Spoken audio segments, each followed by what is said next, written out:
again, it's Naktikala here once again with another episode of Asexuality in Film. This one is number 19, and I will be talking about a movie called Princess Sid.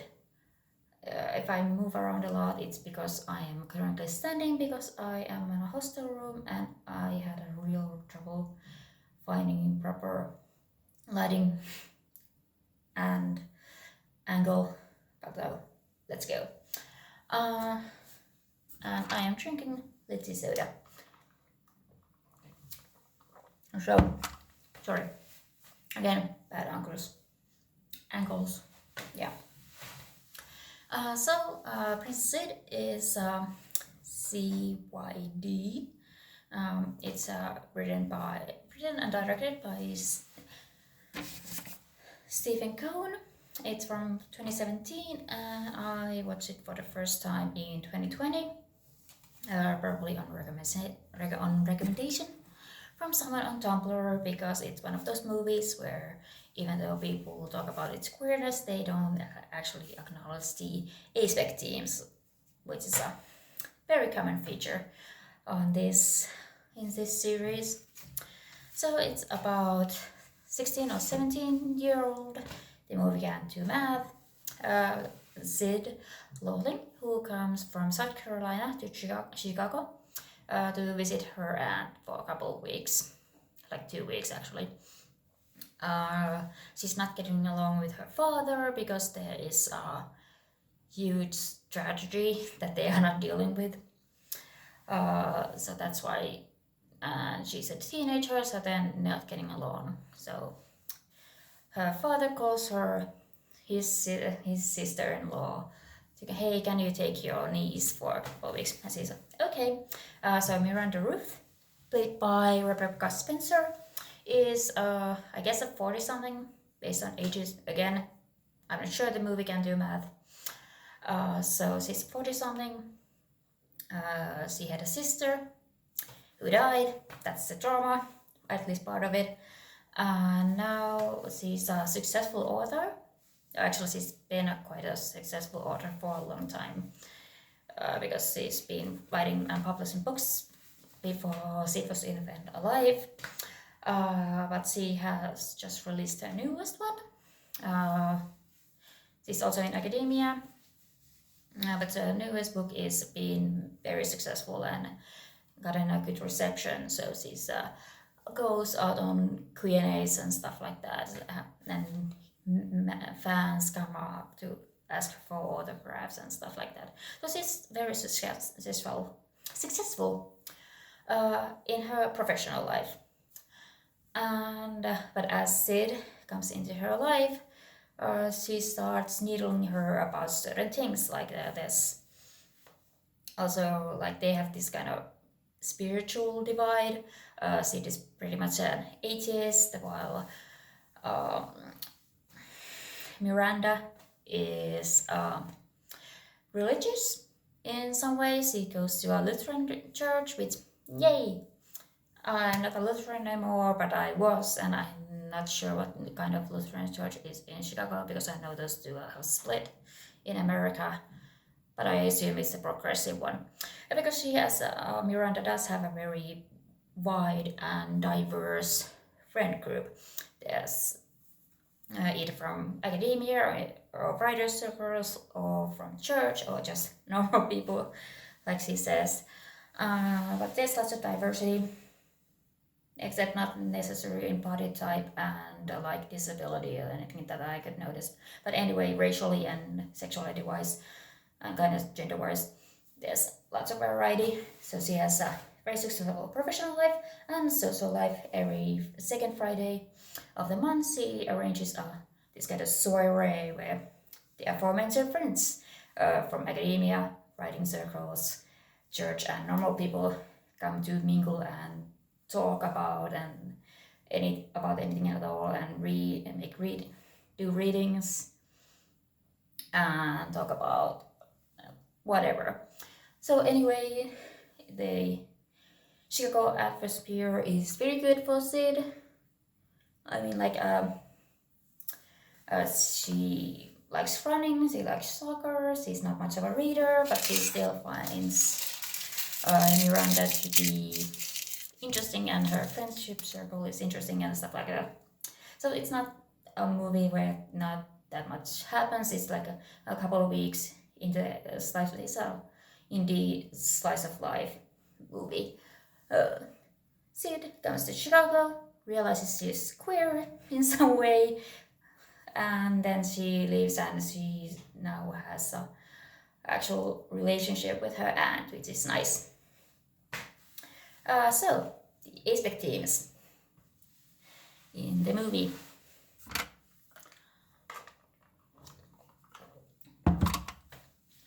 Did I mention that I basically really before I started shooting, I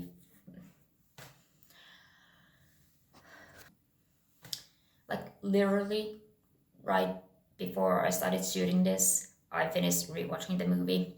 So like I haven't seen it in almost 5 years or something like 5 years. So I didn't remember everything that was in it. At some point when I was planning on these movies, I was thought I would be talking about this one and Little Sister, episode 18, at the same video because I didn't think I would have enough things to say about Little Sister. And that's maybe true because I devoted to other religion atheist characters in that video.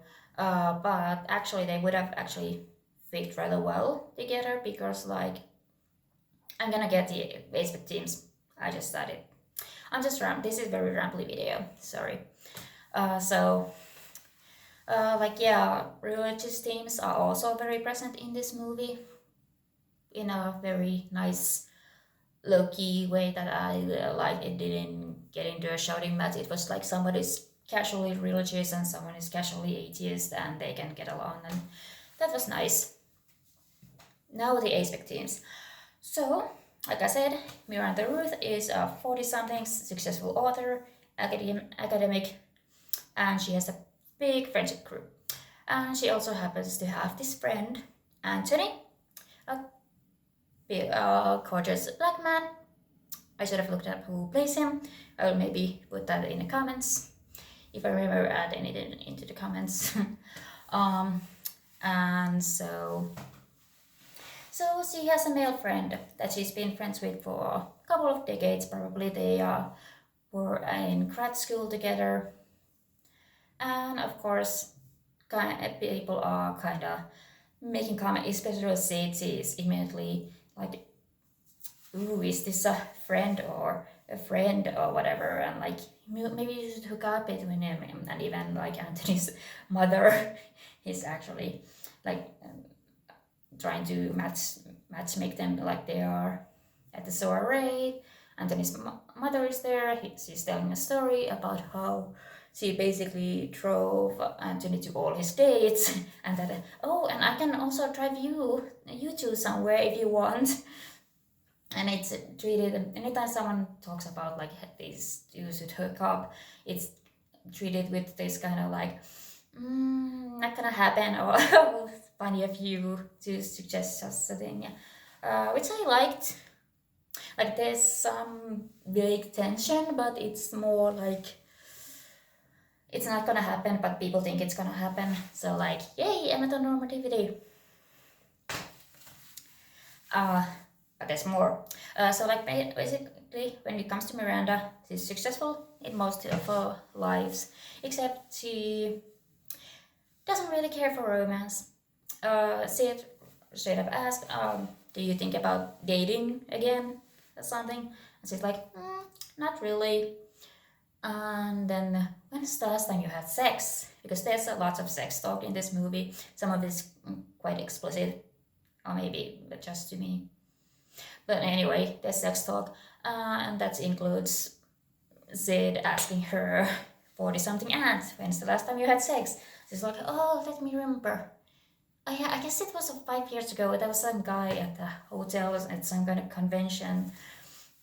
So like if I was going to be analyzing her, I would say Miranda is probably aromantic and somewhere like a gray asexual spectrum, because like sex is romance is like, yeah, no, I don't really need it. I had long-term boyfriend at one point, but I don't really need it anymore. And sex is like something she might occasionally do, but it's not very pressing matter to her. Even though people keep pushing her and Anthony together because like they have a long-standing friendship, they get along well.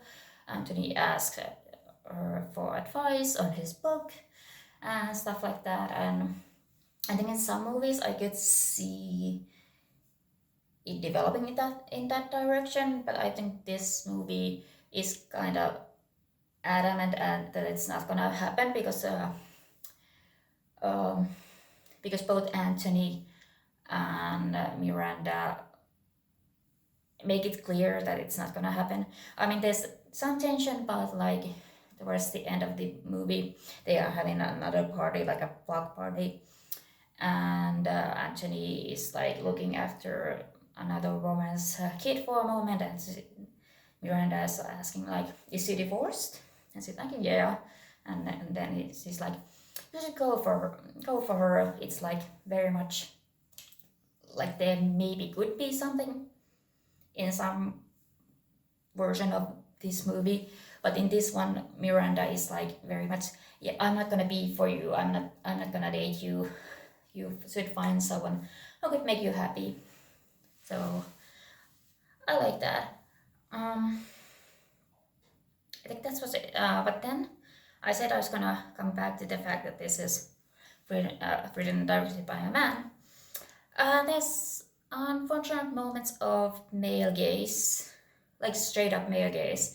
Like Sid, again, 16 or 17-year-old, is running around Chicago uh, without a sports bra. And so she's running very boobily. And it's shot in slow motion. And and the camera is focusing on her midriff, on her torso, so we have seen her breasts go boobily, and it's like, why was this necessary? Why did you have to do that? It's weird. And especially because like there are some other moments of nudity that kind of like, because there was this very male gazy moment, you just like, why is this nudity here? Like in some ways you could understand that it's like, I mean, it's fine. uh, like like especially there's a moment when Miranda is like, we are shown Miranda's in the shower, we see her head in the shower, and then she's out of the shower, and she's like naked and like looking at herself in a mirror. So we see some boob, some nipple, and like this, like she's taking a moment to just really look at herself as she is, and it's kind of like, is she thinking about, because Sid has just talked about a lot about, are you gonna date Anthony, or when you have sex, and like, don't you want to have sex or date anymore? So it's like you can see her taking a stock of herself by being naked for a moment, which is fine. But first, the boobily running, it kind of takes away from that. And then there's a moment when Sid is coming from a run and she goes to the shower. We see her take off her top, so we see her naked back. And then she sees that in the bathroom there's a photo of her mom with her aunt. So the sisters are there, and it's, why is that picture in the bathroom? Why are there plants around it? Why is that? Why did we have to see her take her top off? Even if we only see her back, why was that necessary? I don't know. And then there's the fact that her chick is rather horny. She has a kind of boyfriend in South Carolina. She has a thing with a person named Katie. I'm saying it like that because they used she pronouns for her, but whether those are the pronouns she uses for herself is unasked. She started as gender non-conforming, but she makes Sid realizes that she's queer in some way. And then we are shown Sid masturbating very briefly. And then she hooks up with a guy with two moms, Ridley. They make out a little, and then there's a FF sex scene between Katie, like F sex scene with Katie and Sid, which is, I don't know about lesbian sex scenes. I guess it's not. I don't know. I'm not the person to critique that. It seemed fine. It was focused on pleasure and stuff like, and it's not too. It's very. The camera is really in there. So I don't know. But it's a couple of minutes long, and then for some reason we also see that Miranda is hearing them have sex, and she's like reacting like kind of amusingly, like oh there she is, my niece is having sex, and it's kind of like the movie spirit is sex positive, and it's almost not aphobic. I'm gonna get back to it. So yeah, there's some sex and some nudity, and some of it's okay, some of it's not, and some of it's weird.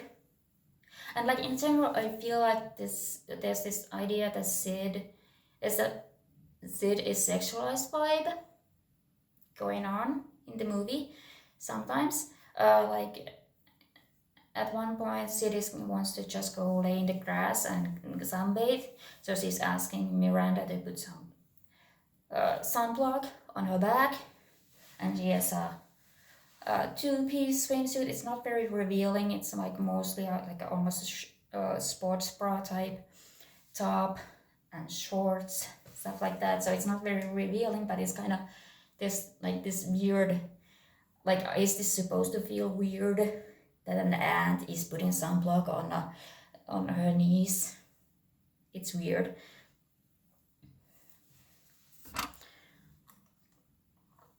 So like sometimes there's just weird vibes in the movie.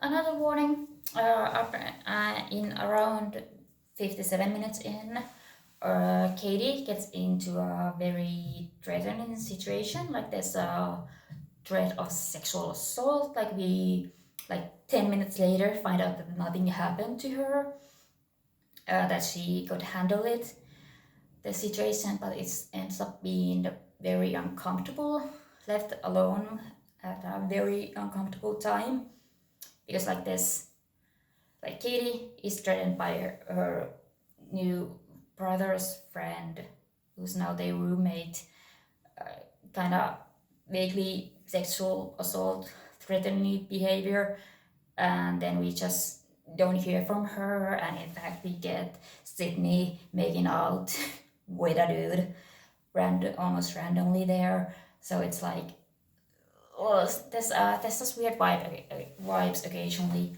Like, none of this is to say that don't watch this movie. I'm just trying to give my opinions and like my vibe of the movie, and like give some warnings. Back on whether or not it's sex positive in a not aphobic way. It's like,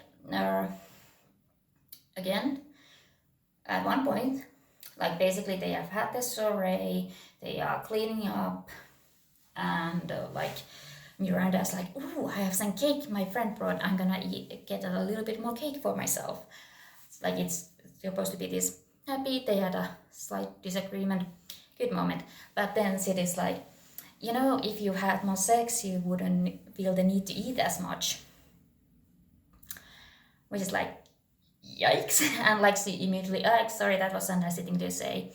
But then, and I'm gonna try to remember to link this moment in the comments, because there's a video of this scene where Miranda talks about how fulfilled and happy she is with her life, and she's like, I wish I could get you to understand how I'm like how happy I am doing these things. I'm talking about literature, readings about science, praying, reading about religion, about all these things about me that make me happy. But I understand that you don't, because these are some very well. Let me see. Um, Miranda talks about you are finding your own joy, and that's great. I love that for you. Uh, but each of our happiness is unique, and there's no rules of balance, meaning that just because that you need to. It's it sounds much better in context, but basically, she talks about how happy she is with her life, and you don't need to have certain amount of things to be to have a good life and be fulfilled in your life. I think that's what she's trying and what she was trying to say, but it's very good scene. And again, so like Sid is being asphobic and aphobic in general, and then Miranda shuts that down like I'm happy with my life. I don't need things to really change. I am fulfilled with all these things about my life, and I don't need to add sex into my life or romance into my life. It doesn't make my life better to have those things. But I'm happy that this is what you are finding fulfilling. Like, we are all unique individuals, our happiness is gonna look unique. I'm happy that you are finding your queerness, your horniness, but it's not for me. So, I think so let's just enjoy ourselves and respect each other's selves. Yeah, that's a good scene. Like I said,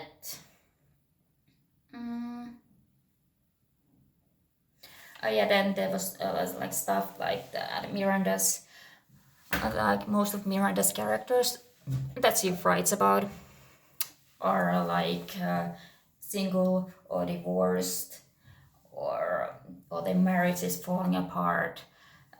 So you can kind of see that like she kind of projects her own situation into her characters a little bit. And if you don't like romance, there's a love montage between Katie and Sid towards the end of the movie. And yeah, they end the movie with actually having a relationship with each other as a niece and aunt. Like the trauma about the whole thing is like Sid had a big brother, like her big brother was like 20 when she was 8, and he had a lot of problems, and he got into a fight with their mom one night. She was already sleeping, and then he shot their mom and then himself. So like Sid just stepped through it, and I feel like, and then Sid is like complaining that that's just home, stays at home all day and is just like depressed. I wonder why. Like he only lost his son and his wife to a murder suicide, and became a single parent to an 8-year-old, and like no wonder he's depressed. I just feel like it's very weird to give that backstory away. And it's the way it's revealed, and it kind of doesn't make sense. But my one final thing is like that really cinches the fact that Miranda Ruth is somewhere in the E spectrum. She's like she's in a Q&A, and she decided to ask her a question of what is your greatest pleasure, your greatest joy, and Miranda thinks about it just a bit and then says cake. So yeah, I didn't remember to look up whether or not any of this is in some kind of intentional, whether or not Stephen Cohen specifically wanted aspect themes in his movie, but I think they are very clearly there. And if you want to watch older aspect character, like I said, Miranda's in her 40s, possibly in her 50s. I don't know what is math. So yeah, so there are some weird things about this movie, but mostly I liked it. So yes. So next time that I'm doing this series is gonna be episode 20. Yay! Oh, and again, actually, since I last made a video, I have now hit exactly 10 followers. Yay! I'm very appreciative of every one of you. I was gonna look up all the 4 of you who show your subscription list, but I forgot. But I very much appreciate you. And here's a hint for episode 20.